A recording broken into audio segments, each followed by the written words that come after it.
আমরা তো এত ছোট রাষ্ট্র হওয়ার পরেও লক্ষ লক্ষ রোহিঙ্গাকে জায়গা দিয়েছিলাম, তাই নাই?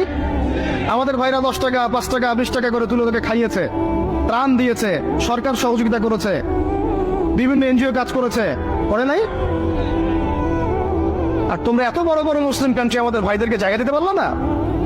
তোমরা ওদেরকে এই অবরুদ্ধ একটা জায়গায় 22 লক্ষ মানুষকে বোমের খোরা খাওয়ার জন্য ছেড়ে দিলা। আল্লাহ পাক তোমাদেরকে তেল দিয়েছিল, কোন ভাষায় বলবো আমি বুঝতে পারি না। আল্লাহ পাক এদেরকে তেল দিয়েছে, তেল, অয়েল, ব্ল্যাক গোল্ড। সবাই মিলে যদি বয়কট করে দেয়, ওদের একটা যুদ্ধ বিমানও ফ্লাই করবে না ইনশাল্লাহ। তেল ছাড়া কিচ্ছু করতে পারবে না ওরা।